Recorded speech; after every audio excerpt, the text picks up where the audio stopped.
These pieces of glass seem to have come from a mirror. Let's see. Ah, the mirror on the dresser's been broken. I wonder what happened to it. Well, let's have a look. It's a dresser. What happened?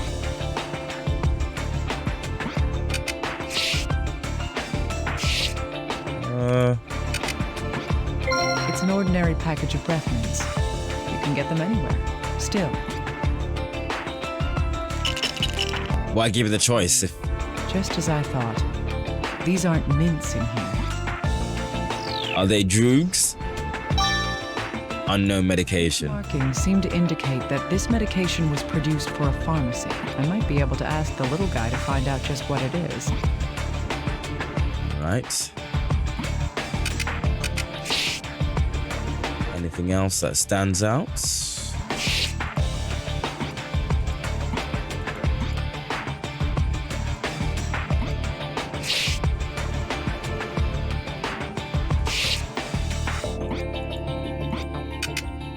Okay, what does ALS do?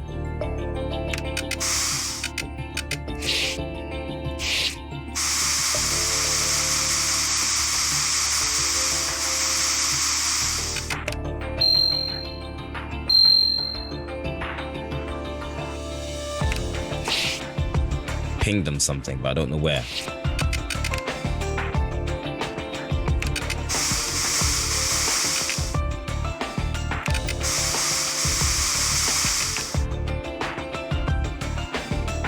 Wait, what?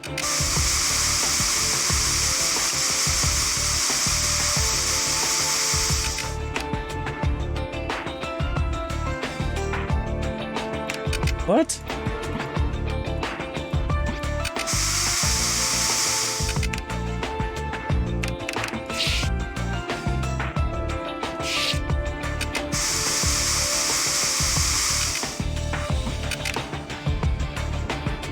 I didn't imagine that.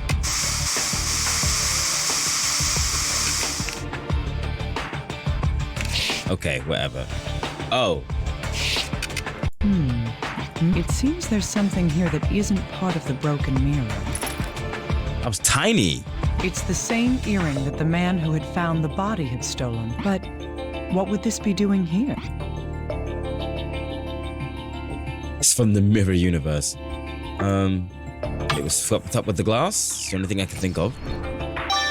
Indeed. All the shattered glass was neatly placed in one area. That means that someone had cleaned up the glass shard. They must have swept up the earring along with the glass. If that's the case, was the earring with the glass pieces when the mirror was broken? Or was she wearing one all along? Since it reacted with the spray, there must be blood on this earring. We'll need to have the little guy analyze it and see if it tells us anything. Okay, we're done here.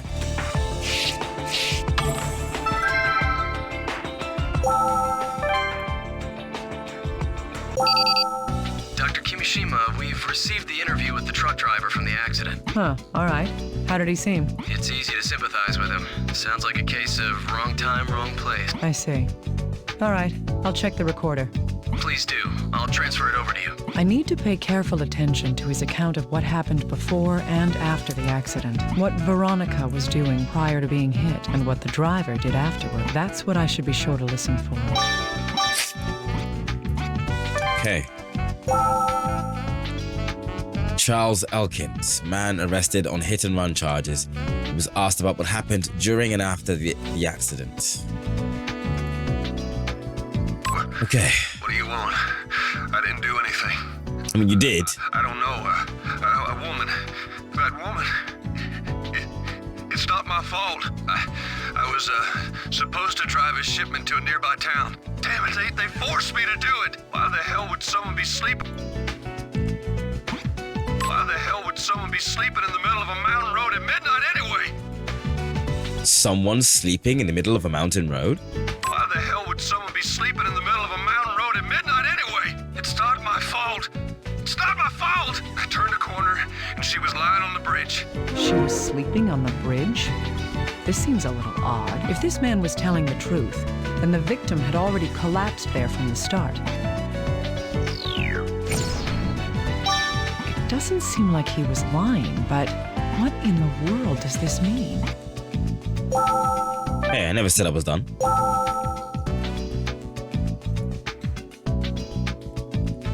I turned a corner. I slammed on the brakes, but It's fast got enough. out of the truck to see, and she wasn't breathing. I panicked and I threw her off the bridge. Oh, now I need to pay attention to what he did after, so it's gonna be the same thing.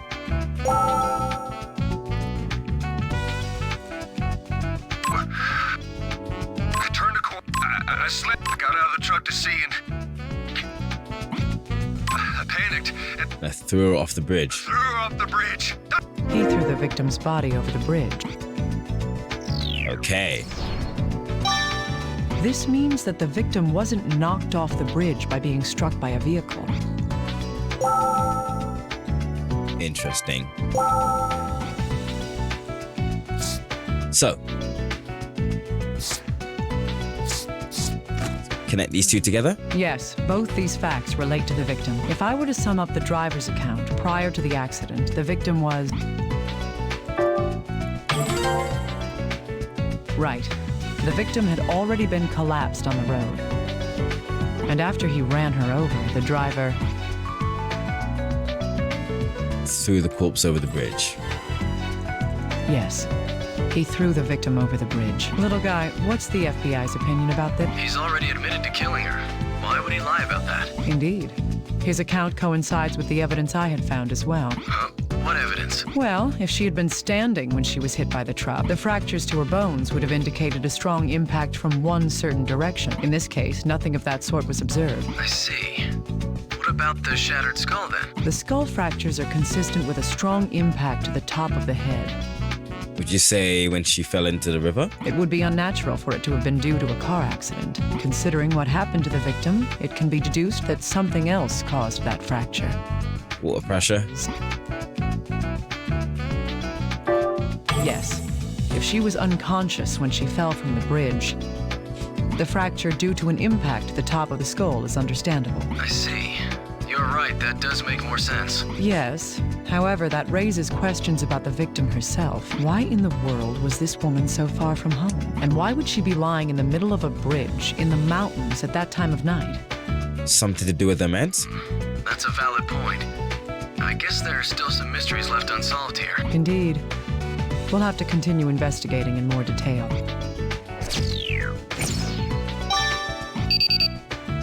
Oh, Dr. Kimishima, we were able to look into the parents' injuries. Good job. What did you find? Yes, there were records that the parents had been going to a hospital, like you said. Let's see, it looks like they'd started being frequent visitors to the hospital 2 months 2 months ago. How many times is frequent? Oh, we didn't check every detail, but it was several times, ending about a month ago. The hospital staff seemed worried, since many of the injuries seemed to be signs of abuse. Did they tell the doctors who had been physically assaulting them? No, they didn't. However, some of their injuries were quite severe. The mother seemed to have suffered some visual impediments due to a wound on her eye. I see. Further investigation is required to determine who had been abusing them. Isn't it kind of fucking obvious? Who else would it be? Right.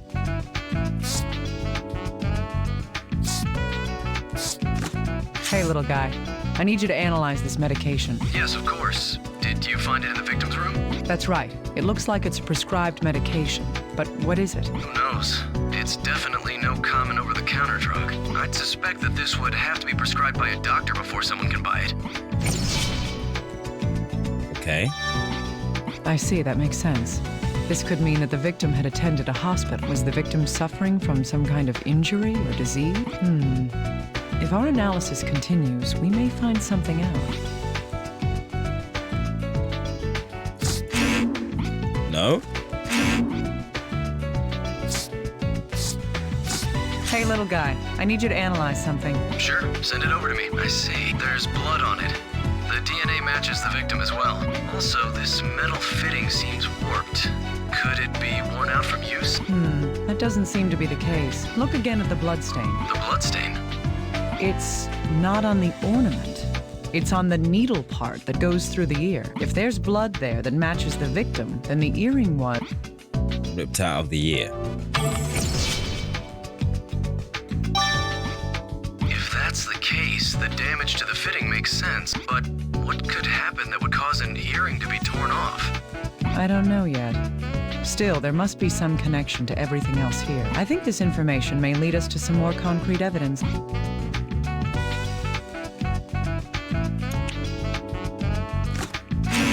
Nope. Oh, not that. Wrong one. True. Both of these facts relate to the earrings. The victim was discovered with only one of these earrings, Did she run away from home? and the other one was discovered in her room with her blood on it. Normally, if someone had an earring torn off to the point that it caused bleeding, they would have to realize that something was wrong. Still, the victim was on a bridge 8 kilometers away from her home. What this shows is that She left it behind on purpose? Nope. that was careless. She forgot about it. Concentrate. No? That. Ah, we have our first SSR rank evidence. Okay. Sorry, I should have read the little blurb before choosing my answer.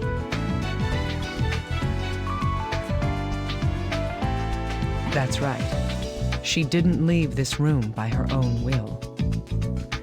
She was probably forced out of here by someone else. That could explain how one of the earrings was left in the room. But why would whoever abducted her leave her on a bridge 8 kilometers away? I feel like there's a lot of truth that remains to be uncovered.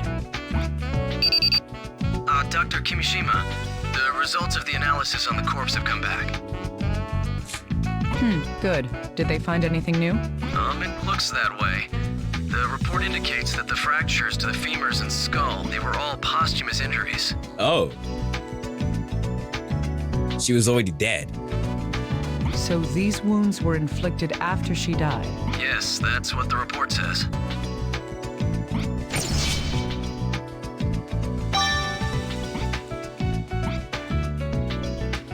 Okay. In that case, The victim's femurs were fractured in the accident with the truck. Her skull was shattered when her body was dropped from the bridge. We've confirmed that both those injuries occurred after death. From those facts, it's clear that when the victim was on the bridge, she was already dead. Okay, we're getting closer to the truth.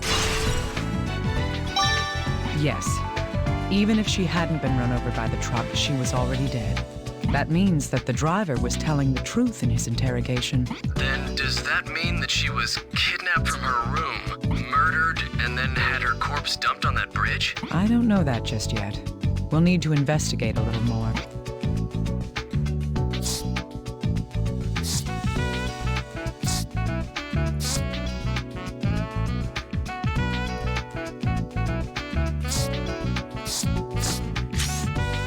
So about the prescription, can you find the hospital where this was written and find out what medication it's for? Oh, by the way, Dr. Kimishima, about that prescription. Yes, we found which hospital the victim had been going to and requested her charts. It says Veronica had been to the hospital a month prior to her death. Her symptoms were migraines, visual and auditory hallucinations, mood swings, and aggression. It also says she was vomiting blood and had convulsions, along with hemoptysis. Convulsions? Vomiting blood? Yes, that's what it says. The doctors urged her to have more detailed examinations, but it seems that she had no intention of listening to them. In the end, she left the hospital and whatever disease she had went unconfirmed. If only her doctor had forced her to be hospitalized. That's just how things are these days. People really get concerned about strangers. Let's continue with the investigation. Sorry for being emotional just now. Won't happen In again. any case, we don't know what disease she had. Judging from her symptoms, it was something severe. I agree. If we find anything out, I'll be sure to let you know immediately. You do that. It may give us another hint in solving this case.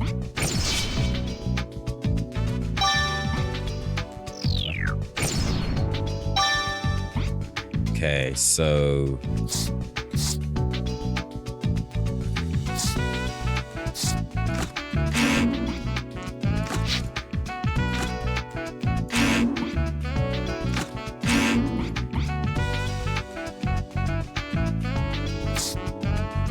gunshots.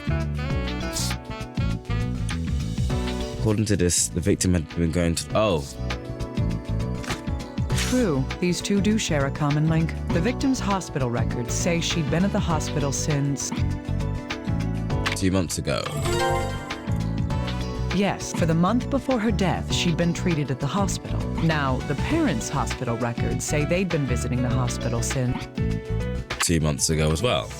They also started visiting the hospital 2 months ago. Veronica was going for migraines, hallucinations, mood swings, and vomiting blood. As well as aggressive behavior. Parents were going after suffering frequent injuries. A month before the victim was found dead, the parents suddenly stopped having these injuries. An unpleasant coincidence, to be sure. I hope there's no connection here. There probably is a connection there.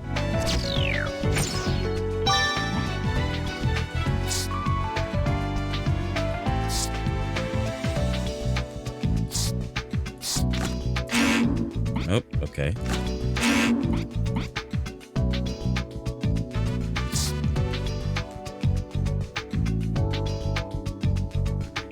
All the other bone fractures were made after death, but this one's different. Can you do something for me, little guy? I need this bone analyzed in detail. Oh, sure. What do you mean by in detail, though? I just need to know if this fracture occurred before or after death. This must have happened while she was still alive. Take a look at this area here. You can see where it started healing. Great. I thought as much. All right, thank you. Whoopsie.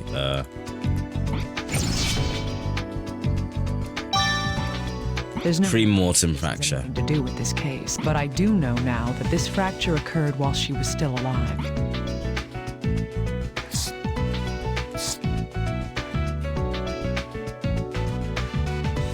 What's similar? No. No. Ah. Yes, these seem to be related. According to the charts, the victim's symptoms were migraines, hallucinations, mood swings, vomiting blood, hemoptysis, and perhaps most importantly... Just gonna Google hemoptysis for a second. That sounds like a blood thing.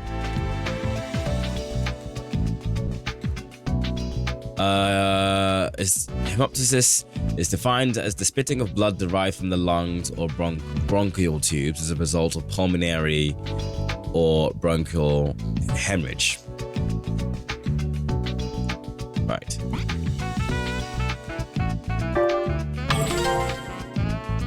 Yes, sudden aggressive behavior. That is, she was acting out violently. Her conditions must have worsened severely a month before her death. That is, her violent tendencies would have increased in frequency and severity. In addition to that is the fracture in Veronica's finger. This is the only injury she had while alive. That's a common injury when people hit things with their fists. On the other hand, the parents' injuries seemed like signs of abuse. If I were to consider all these points, those wounds were... Veronica was beating her The parents. hospital records of both the victim and her parents, they show that Veronica had been physically abusing her parents. SSR rank evidence. Parent abuse. Okay.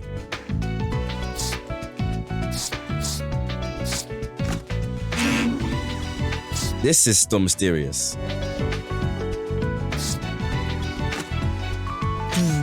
Yes, we can put these two facts together. According to the chart from the hospital, the victim's condition caused her to vomit blood. If she had continued to vomit blood after her hospital visit, that would explain the blood stains on her clothing. Yes. Thus, these blood stains were caused by the blood that she had vomited. Nope. We can deduce the victim's physical state from this information. First, the pathological changes. There's no knowing what disease she had. However, if this discoloration of the bones shows the existence of a focus, it's safe to assume that whatever disease she was suffering from was in an advanced state. The massive bloodstains on her clothes came from her vomiting blood. There aren't many conditions that cause that much hemorrhaging. From these 2 points alone, I conclude that she was already in terminal condition.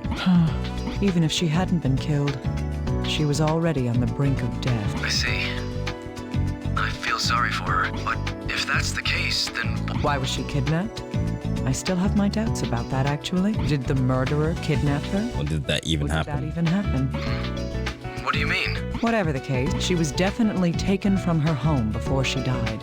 The question now is what happened between the time she was taken until the car accident. Right, I follow you. Once we know that, we should finally be able to see the real truth behind this case. I think the parents are complicit. I think the parents knocked her out or drugged her or whatever, took her on the road and let whatever happen happen. Little guy, I'm going to check the victim's room one more time. I thought you might want to, so I have a new tool ready for you. Someone's prepared. And what kind of present do you have for me? It's not the most appropriate gift for a lady, but it's aluminum powder for finding fingerprints. There are some useful additions to the mixture. Ah, great. I'm impressed. I'm glad you like it. Spread the powder anywhere that looks suspicious and shine your investigation light on it. And that'll make any fingerprints stand out? All right, I'll give it a try. Good luck. I feel like I literally did this in Apollo Justice.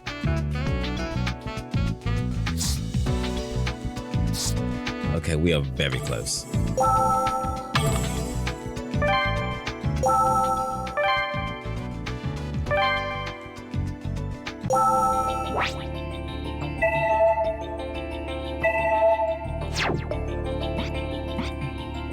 Okay, let's go over here.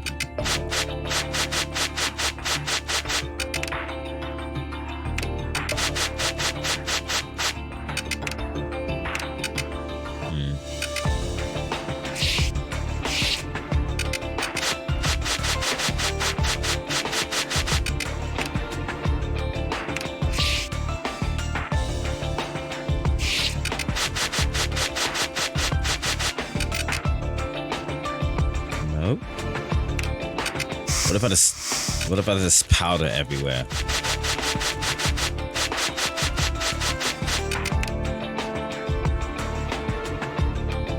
Nope.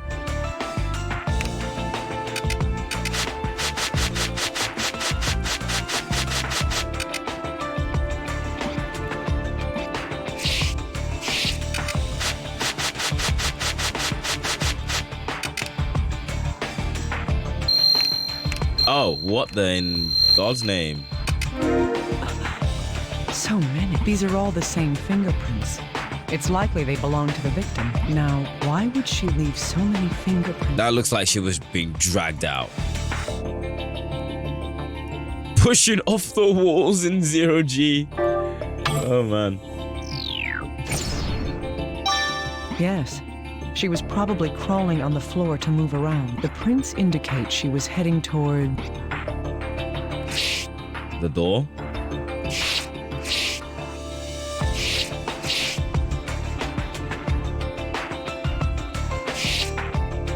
The prints on the floor lead to the room's entrance. They're even under the mat. What's underneath the mat? Nothing. What could this mean?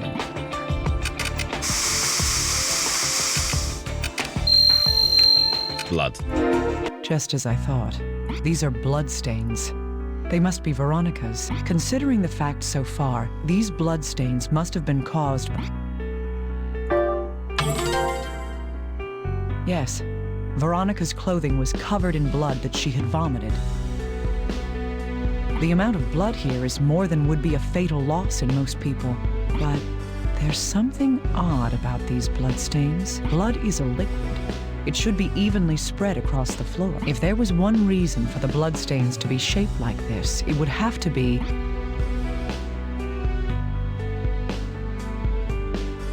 The door was closed.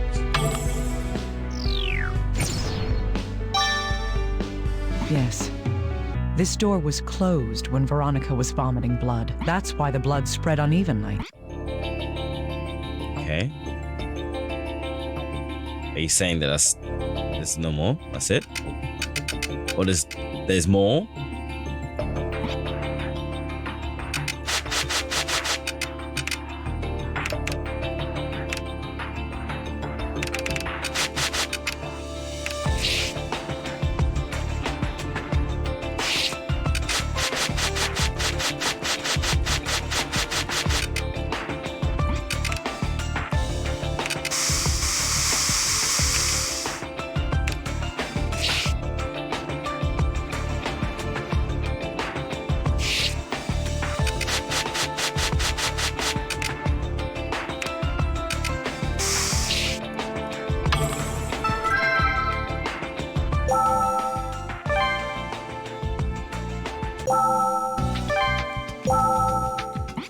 Right.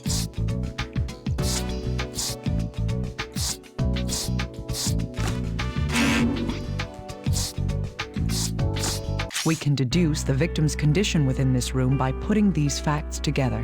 Veronica was crawling on the floor. It's likely that this is because of the mysterious disease she was suffering from. It sapped her strength to the point that she was unable to even stand. She had an attack of her disease inside this room.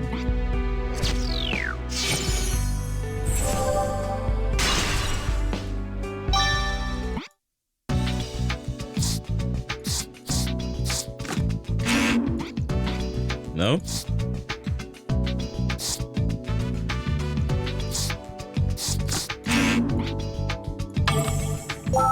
I must be missing something.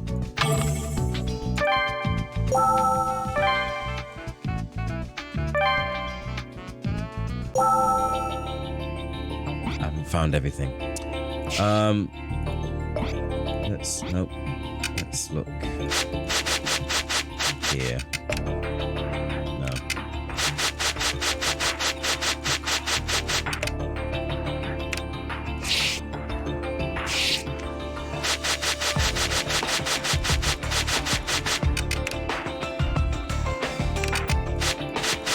What about under here?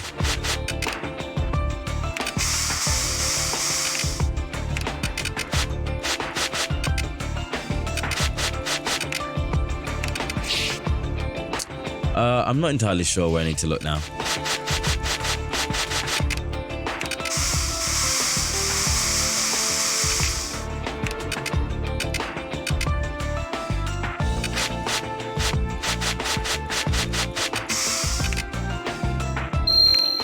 Oh.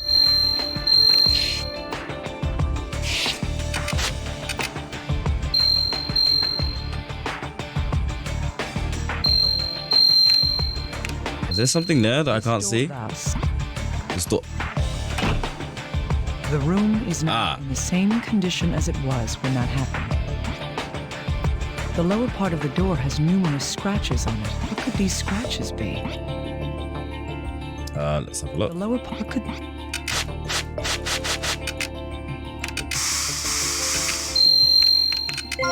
Huh? Bloodstains? From looking at the shape and location of these scratches, they are... Scratching. Looking at the shape of these scratches, they must be scratching. Yes, these are traces that someone had clawed at the door. On top of that, it was done with such desperation that their own nails cracked and bled. Okay.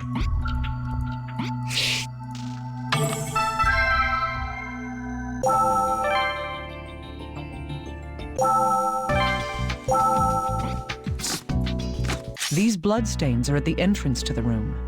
The door was closed when Veronica vomited blood. That, along with the This is quite morbid, I'm not gonna lie. Door, there's just one sad conclusion we can reach from all this. Locked in? She died in her room. Yes. Veronica was prevented from leaving here. Writhing in pain and unable to open the door, she lost a lethal amount of blood and died right here. She wasn't kidnapped and killed.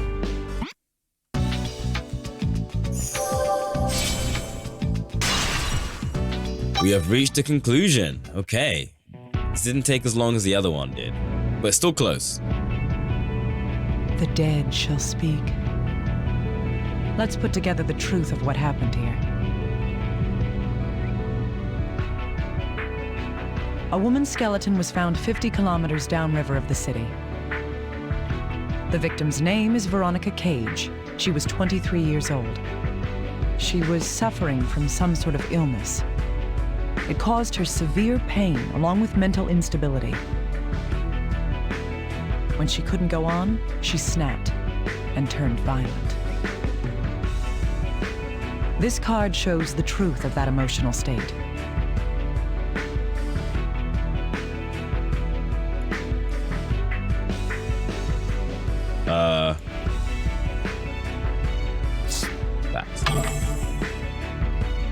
The patient had frequently physically assaulted her parents.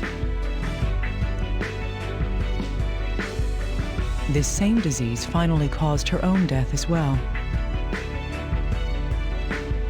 This card shows evidence of that final attack.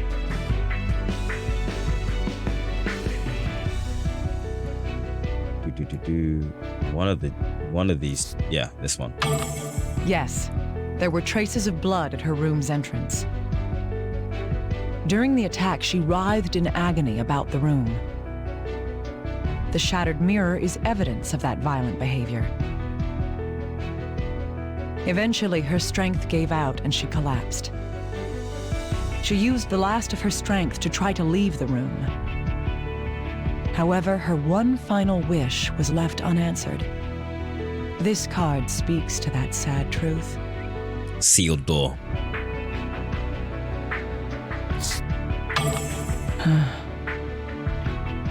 In her fading consciousness, she tore at the door. But she died there, and the culprits carried her body out. I love how it said culprits On this card. and not culprit.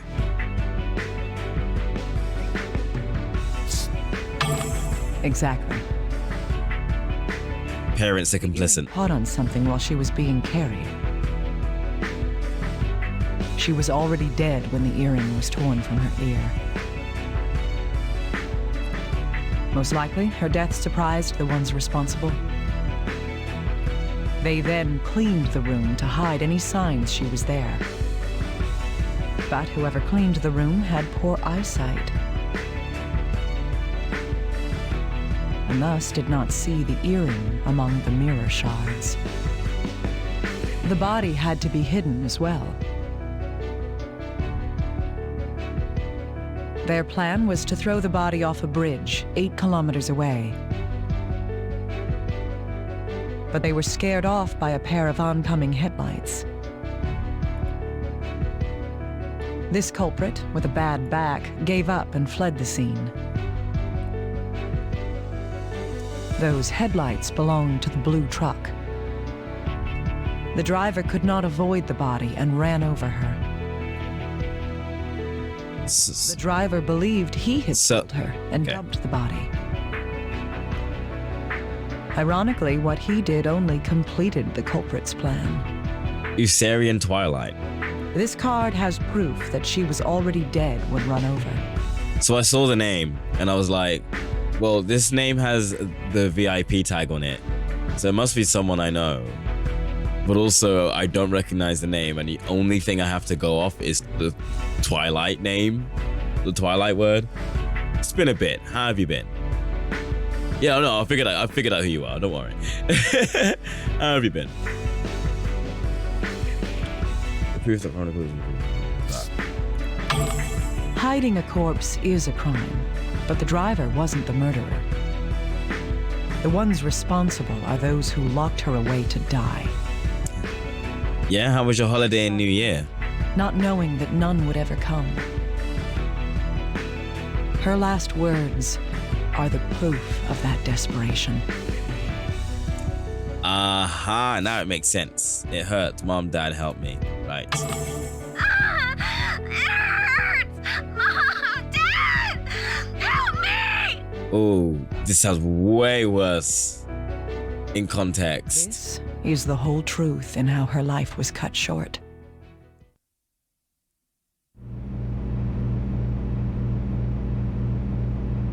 I don't know what the dead want, but the truth must come out. I some stuff for the catering business. My daughter Lilac was born.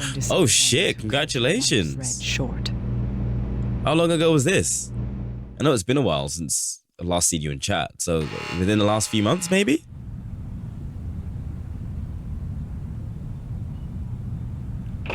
December 13th. The medical examiner. Oh, so a month old. Nice, nice, nice. Your daughter died in That's actually really great. I'm happy for you guys, for you too. She struggled, she shouted, and she clawed at her door. She tried to escape so terribly that her own nails tore off. Why didn't you open the door? There was no choice. We wanted her to be happy. She was far from it. We wanted her to be normal. We never thought this would... Her death may have been inescapable. But you defiled her death in order to protect yourselves. That can never be forgiven.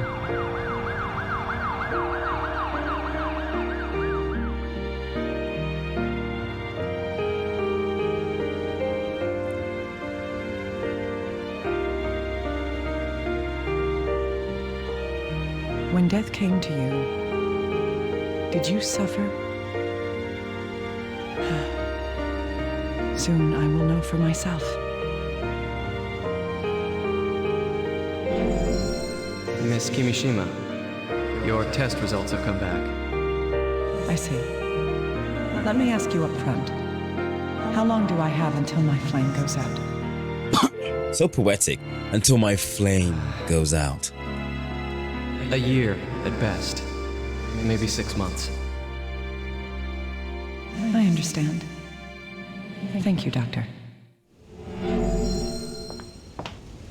Dr. Kimishima, the helicopter's here to take you to the lab. All right. Thank you.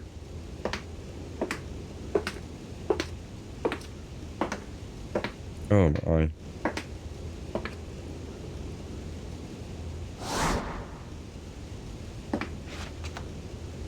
What have you seen? Your Sola? Rosalia. Rosalia. What is this? Someone's name? Dr. Kimishima, are you all right up there? Yes, I'm fine. I'll be right down.